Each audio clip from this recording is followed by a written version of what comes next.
chapter on sins are from ignorance, and a sinner is not a disbeliever unless he worships others along with Allah Almighty.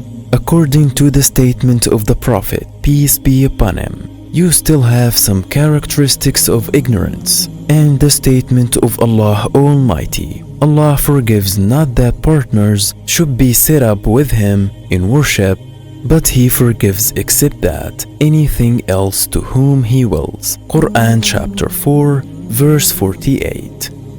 Narrated Al-Ma'rur, may Allah be pleased with him. At Ar-Rabadha I met Abu Dhar, may Allah be pleased with him, who was wearing a cloak, and his slave too was wearing a similar one. I asked about the reason for it. He replied, I abused a man by calling his mother with bad names.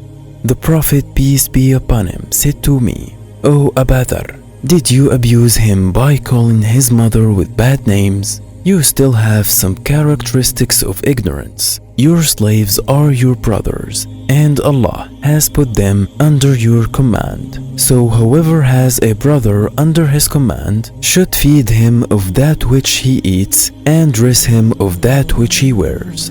Do not ask them, slaves, to do things beyond their capacity, power, and if you do so, then help them.